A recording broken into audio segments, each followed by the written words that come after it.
What's up, y'all? You're checking out Living Corporate on YouTube.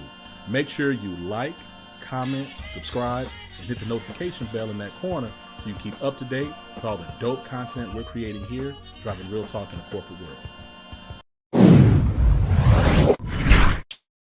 Jam, executive, speaker, fire starter, DEI provocateur. Welcome to Living Corporate. How you doing, baby? It's good to be back, my brother. Thank you. I'm good. I'm well in the moment. I'm well. Yes, Hey, sir. man, look, How about you? You know what? I'm okay. You know, I think we're in this season of uncertainty. I think what's interesting is that uncertainty is like a core facet of life, but I think in this moment the veneer is has been stripped away, right? So we're seeing kind of all the machinations pretty raw without all the gussied up ornamentation, right? We're seeing it very frankly. I mean, what I mean by that is I want to say I saw shout out to Jermaine Jupiter.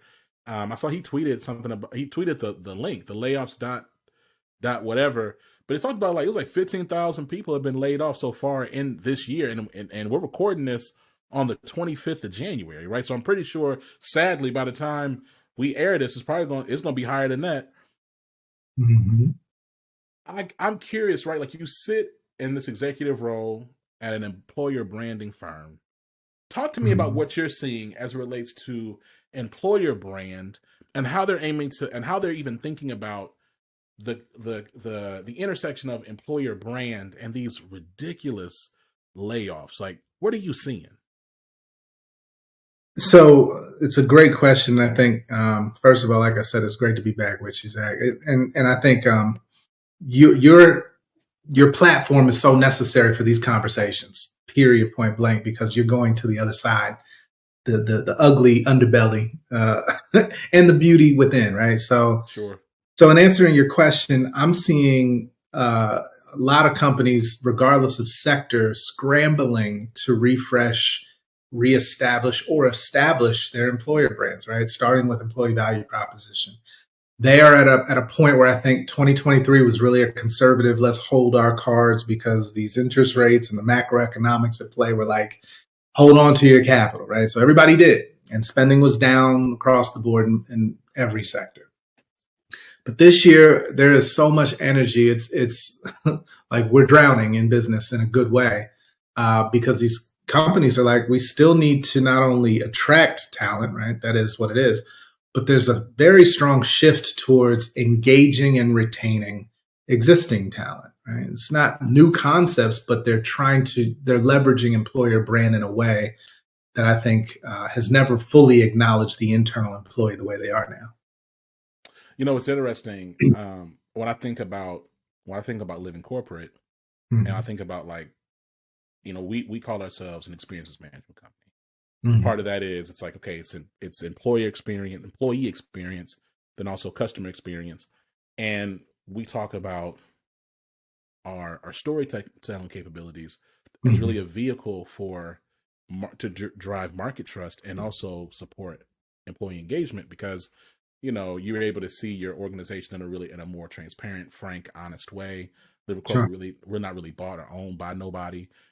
You're looking at the owner and the CEO of the company, so we kind of say what we want. And then brands are able to latch on to that and be more frank and candid here than they would be like through their own vehicles, just because of the way it goes. I agree with you about the idea of, like, I'm also seeing Living Corporate. We're also seeing an interest or push to retain the talent they have. It's interesting because when you think about, like, the future of work, and the future of work is really today, right? Like, you think about these Gen Zers, these people who are under 26, 25. Sure. They are not with the play. People used to say millennials were like, we didn't care, and we don't. A lot of us still want to follow the rules, and we really just want to kind of be kept and be safe. But like Gen Zers, am I wrong? Oh man, they're like, burn it all down. I will walk the moment you don't make me feel safe. Watch me. I will burn the boat while I'm on it. Like, they don't care. and will go on a TikTok and Yeah. let you know. And so, you know, Yeah. it's interesting, right? Like, I guess I'm challenged, right? Uh, I'm challenged in the idea of some of these companies worth like billions of dollars doing massive layoffs, right? Like sure. massive 8, 10, 12, 20% headcount reduction. Mm-hmm. And the narrative that like we're doing it to refocus on what blah blah blah, or that we overhired. I mean, have you been in conversations with brands who are trying to like frame their layoffs or their headcount reduction decisions in like in favorable ways? Like, do you feel as if they really understand the impact of those actions in terms of just brand perception? I'm not talking about the Sure. the microeconomics of their decision, or like the viability, or like their or how legitimate their strategy might be. I'm simply talking about from a brand perspective. Like, what conversations, if any, have you been having around that? Yeah. So it's funny because I don't necessarily indulge in the theater of it all, right? Like Yeah. your brand is not what you say it is; it's how your employees experience you, right? And I'm going to leverage the research to uncover what that experience is, and then we're going to tell you what you can lean into, and then we'll tell you the things that you probably shouldn't stand on because you can't, because it's not supported by the data. Sure, we can leave the door open for some aspiration, but here's the thing: everybody tosses the word authenticity around, and I suggest that historically that's been code for like emotional heartstrings and connection and all, you know. But I said no. Going forward, transparency is the new authenticity, and that's the demand of the marketplace. So if you're not ready to be transparent, right, showcase who you are, stand up, flaws and all, naked in the mirror, then okay, then be honest about that, right? Because you're going to get creamed in the marketplace every time. Like, I think that's the man. So like that's I'm right there with you, which is why I mean, let's Williams pod together. Honestly, we should figure out and do some new pod. I don't know what we call it. Something playing against the fact that we're both moderately light skinned and intelligent. I don't know. I got maybe you. like talented all, because I don't really believe in talented. We can figure out something. I don't know. We'll figure it out. The point is we'll figure it out. Like WE them boys. Man, you're gonna get us copyright infringed all day. But I'm here. Let's workshop. We'll workshop. I think I'm on a path. That was like off the dome. So I think to your point about like the language and using. I love that. Transparency is the new authenticity, because we're in this age of information, and it's like everybody knows everybody's business. Like, who are you lying to? Like, we can see you. Like you can't just say things like you used to anymore and think that somebody isn't going to clock you. And it's funny because people all the time will say Twitter isn't real life. And in a lot of ways, Twitter may not be real life, but it's a reflection of life, and it's a reflection of a lot of people's perceptions. And so, like, if I go on, if you say something ignorant or like blatantly wrong, then it's going to jump around all these digital mediums, not just Twitter. It's going to jump around all these digital mediums. It's going to eventually get enough steam and get to some type of mainstream media platform. Like, it behooves you to just be honest, or lean into the fact that y'all are just terrible, bad people. You know, an example of that? Blackstone, right? Blackstone. Everybody know Blackstone is like really bad. And they don't come out. What you say? BlackRock? Oh, my bad. That's right. BlackRock. Same neighborhood. I feel you. Real talk, is there Blackstone, Rock, BlackRock? Everybody know. You know why? I'm gonna keep it 1,000 with you, because I'm a little scared of BlackRock. So I was like, no, I don't know. So subconsciously, I think I said it wrong to protect myself. But I'm gonna say it anyway. It's my platform. I don't care. No, it's all good. BlackRock. Yeah. Everybody knows BlackRock is who BlackRock is. Sure. Everybody, and like their leadership comes out and they say terrible, crazy things, and they don't hide it. And I'm gonna tell you the truth. I gotta respect that. I gotta respect a brand that says, we are the big entity that y'all think we are, right? Yep, we own half of every damn thing, and that's who we are, right? I like that. I like the brands that don't come out and like try to like posture and, to your point, perform theater in front of our face like you don't see. I mean, look, we see it every time. The FBI, right? The FBI finally came out and made a little statement, finally, because they've been getting clocked for years on Twitter about recognizing MLK Day, right? But it's like, hey, you also could just be quiet. I like the idea of speaking. I love the idea, rather, of speaking where the data tells you to speak and being quiet where the data tells you to be quiet if it's not going to benefit you. Talk to me a little bit about the data process. Like, what is it when you talk about, hey, we're following the data and then giving recommendations? Because I mean, I'm a nerd. Like, that's where I really have cut my teeth, John. So like sure. Let's nerd out for a second. Like, are you pulling like market research? Are you looking at like employee sentiment? Like, what does that look like for y'all when you think about that and you come back to the client? Like, what type of data sources are you pulling from? Yeah.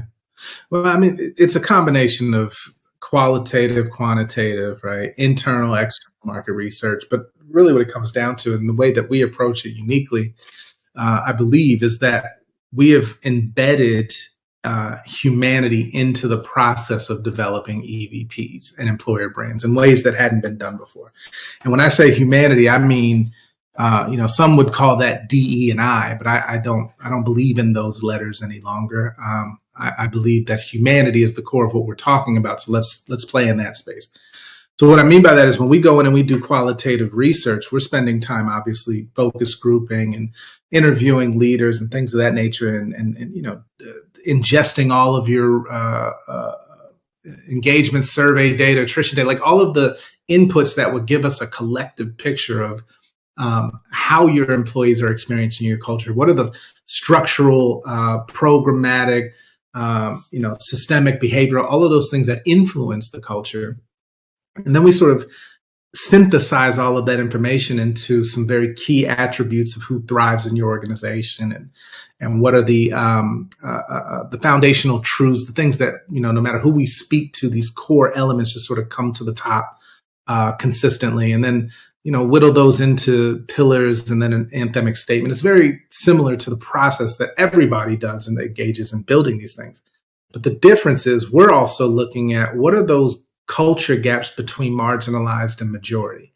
What are those things that catalyze attrition for marginalized groups that if you fixed for the most marginalized amongst them, that it would resolve the issues for everybody as well? And so now you're walking around with insights that not only inform your attraction strategy, but also your L&D strategy, your engagement strategy, your retention strategies, your environmental strategy, like all of the things.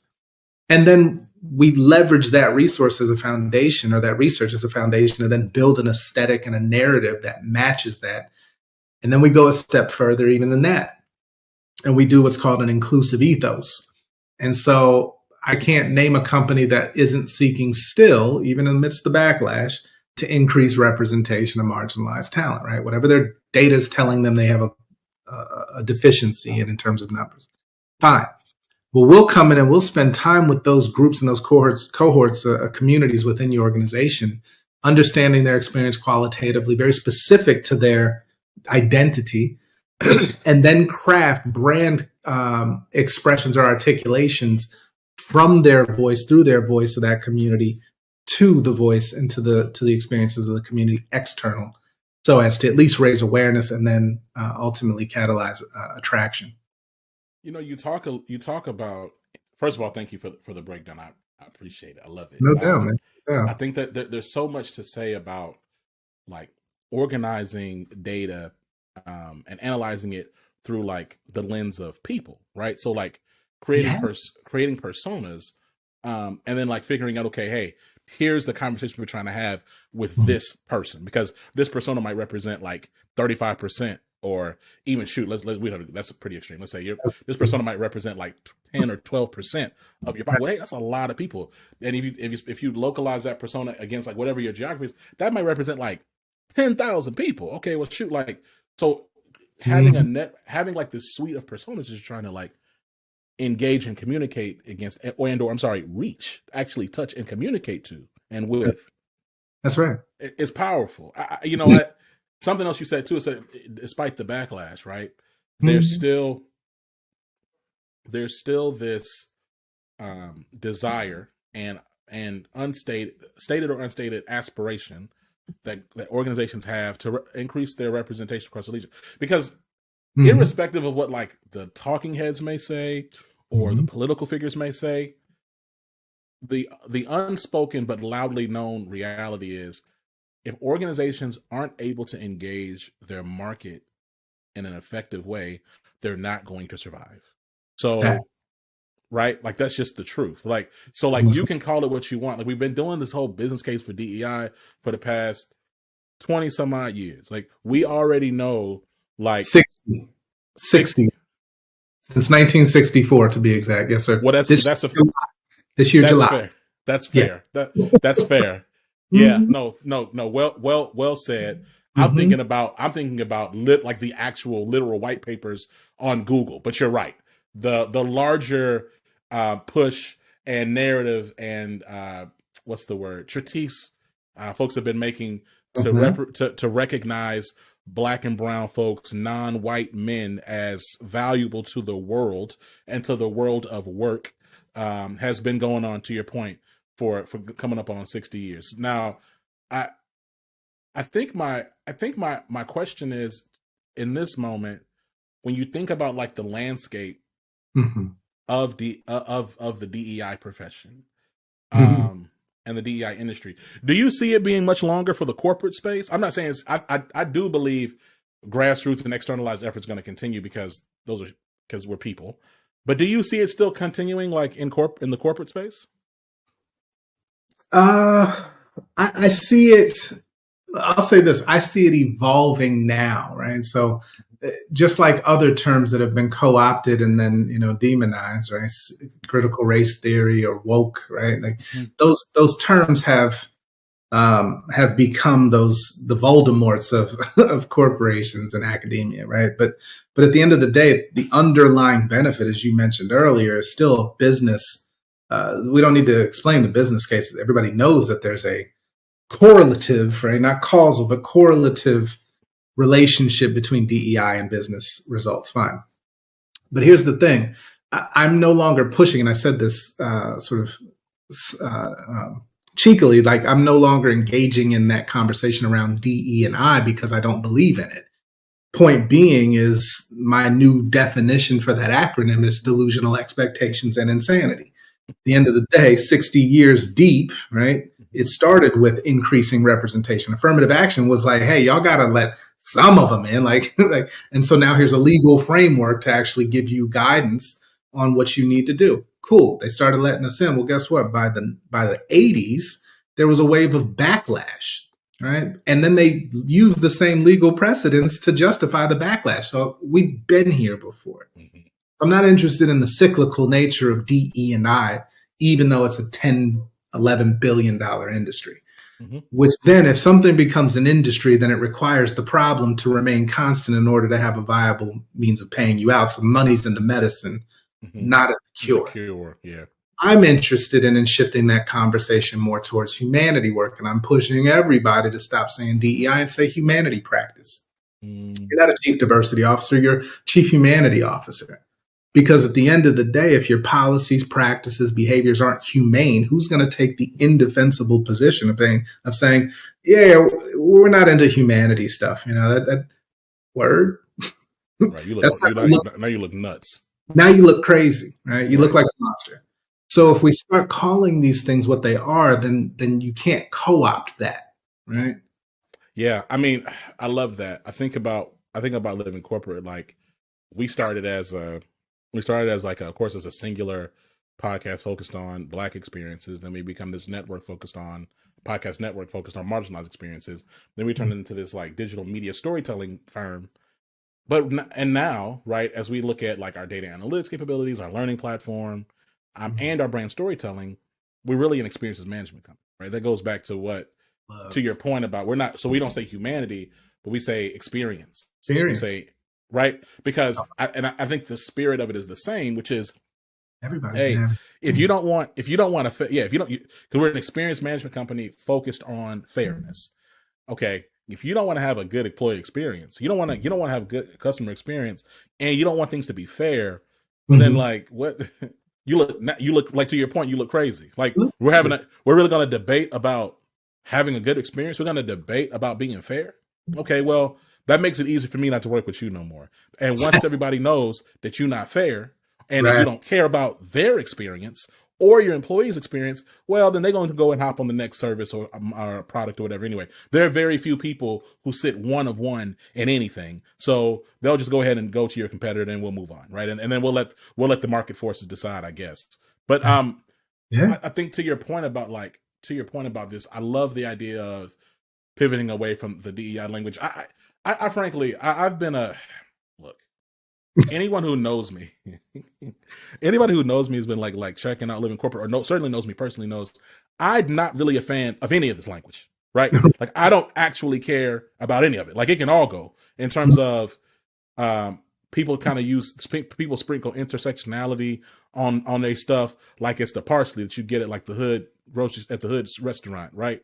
It's like, well, you don't know what you're saying. You're just saying words. It's annoying. And so it's like, what are we actually getting to? I like the idea I love the idea, again, of us getting to the point where we're being very explicit with our language. Like, what are we talking about? We're talking about humanity.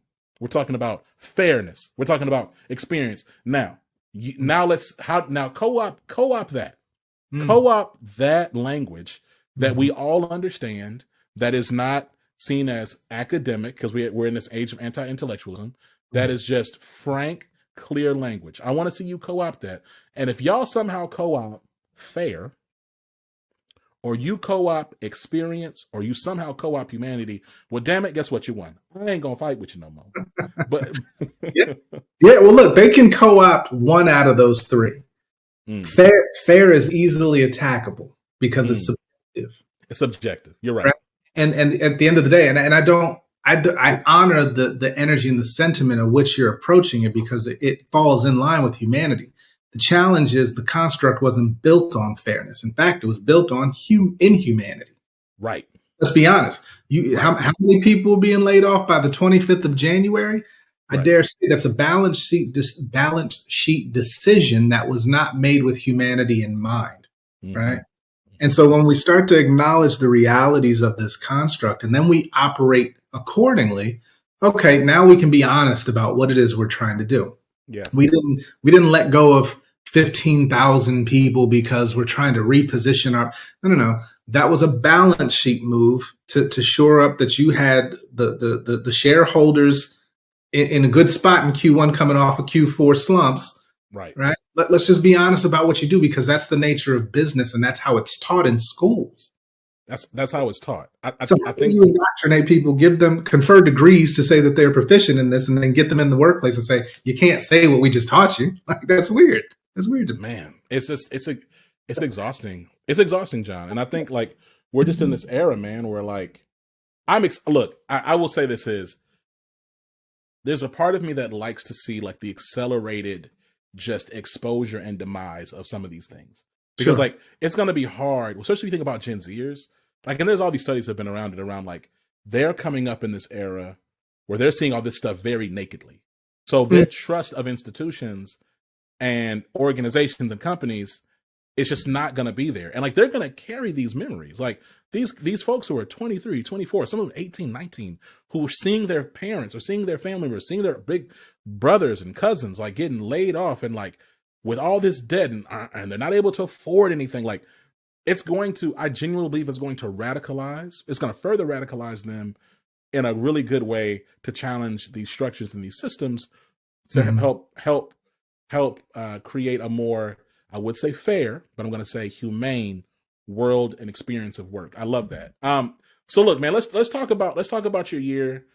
Yeah. What are you excited about as we think about, we think about 2024, as you think about, to your point about just being inundated with work, talking to folks, talking to these organizations who are looking for branding support, like what gets you most excited?